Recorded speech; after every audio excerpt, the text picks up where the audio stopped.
started with a tremor, but the real shaking began a week later when a certified letter arrived. $15 million. Was this a sick joke? My house, the only one standing on the block after the 7.2 quake, was now Exhibit A in a bizarre claim of fraud filed by the Homeowners Association itself. The silence in the neighborhood, usually broken by the relentless sound of jackhammers and cleanup crews, suddenly felt deafening, replaced by the crackle of pure, undiluted indignation rising in my chest. Seriously, I remember the morning of the quake vividly, that low, primordial growl that shook the earth, followed by the terrifying, violent shimmy. When the dust cleared, I walked out onto my porch, bracing for the worst, only to find my century-old craftsman standing tall, a fortress of defiant timber and brick, while everything around me, the McMansions built cheaply a decade ago, were listing, roofs crumpled, facades cracked wide open like dropped porcelain. The smell of pulverized concrete and ozone was thick, metallic, and overwhelming. Why did my house survive? That was the million-dollar question, one I intended to keep to myself. But the neighborhood's self-appointed queen, HOA Karen Sterling, the Homeowners Association president, wouldn't allow it. "It's an insult, Daniel," she'd hissed at me 3 days after the disaster, her face pinched under expensive, disaster-inappropriate sunglasses. "Your structure is an anomaly. We used the same builders, the same codes. How can your patio umbrella not even be overturned, while my retaining wall looks like abstract art? You must have cut corners, or worse, received some kind of pre-warning." The whispers spread like wildfire through the FEMA tents. Envy is a powerful accelerant, and when combined with loss and financial ruin, it becomes toxic. When the Homeowners Association served me with the lawsuit, HOA of Whispering Pines versus Daniel Lowe, insurance fraud, negligent construction, and breach of community aesthetics, I laughed so hard I nearly coughed up a lung. Breach of aesthetics? Because my house wasn't rubble? What in the actual hell was happening? My lawyer, a sharp-tongued, no-nonsense woman named Clara, didn't laugh.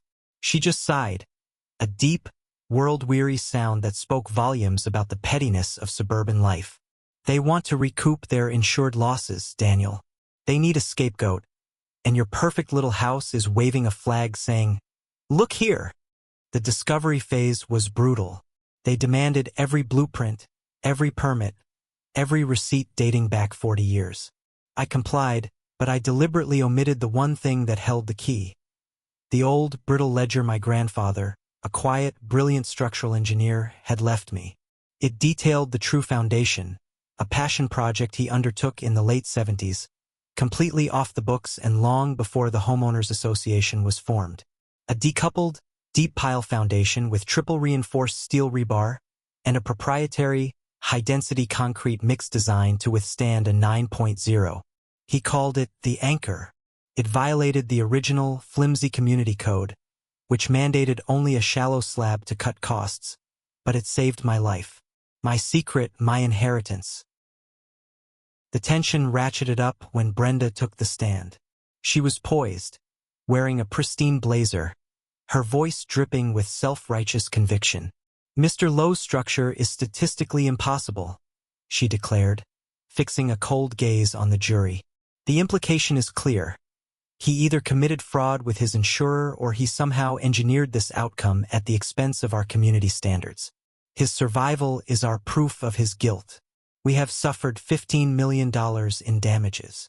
My pulse hammered a quick, frantic rhythm against my ribs. I wanted to scream the truth, but Clara gave me that look. The slow shake of the head, a warning to trust the process. When it was our turn, Clara didn't start with the ledger. She started with a photograph, an aerial shot of the neighborhood, highlighting the foundation failures of every house except mine. "Miss Sterling," Clara began, her voice soft, then steel. "The governing architectural code for Whispering Pines mandated a Type B shallow slab foundation. Correct?" "That is correct. It ensures uniformity and cost-effectiveness," Brenda sniffed, already sounding bored. "And do you recall receiving any correspondence, say 25 years ago, regarding the inadequacy of that Type B slab in a known seismic zone? Brenda's composure fractured. The blood drained from her face, leaving her foundation-level pallor visible. Objection. Relevance. Her lawyer shouted. It's the crux of the defense, Your Honor, Clara countered smoothly. Negligence is not ours, but the plaintiff's. The judge allowed it. Clara pulled out the first item, a brittle, yellowed memo from 1999, addressed to the then HOA Architectural Committee, outlining the precise seismic deficiencies of the mandated Type B slab and predicting catastrophic failure in the event of a 7.0 or higher. The author, my grandfather. Brenda stammered. That was dismissed as fear-mongering. The committee, including my late husband, decided to proceed with the cost-effective model. The court was silent. The secondary twist was playing out perfectly. The reason my house survived, my grandfather's foresight, was also the reason their houses failed. The Homeowners Association ignored a professional warning to save a few bucks per unit. Then came the finale. Clara handed the judge the second exhibit, the ledger finally, explaining its contents with surgical precision. The $40,000 extra my grandfather spent on the decoupled foundation. My client's grandfather did not breach a standard. He exceeded a grossly negligent one, Clara declared, her voice now a powerful boom. He broke the rules by building a house that was too strong. He protected his family when the Homeowners Association, in its pursuit of uniformity and cost-effectiveness, chose to endanger the entire community. Clara leaned into the mic, her eyes piercing the prosecution. They are not suing him for fraud, Your Honor. They are suing him for shame. The verdict was swift, dismissed with extreme prejudice. But the justice didn't stop there.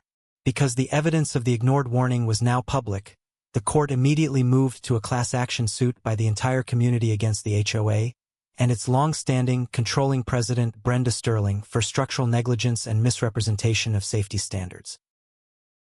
Brenda, the great Homeowners Association Karen, watched from the defense table as the gavel fell, her face the color of the crumbled concrete outside. The $15 million lawsuit she filed collapsed, turning into the very ruin she tried to impose on me.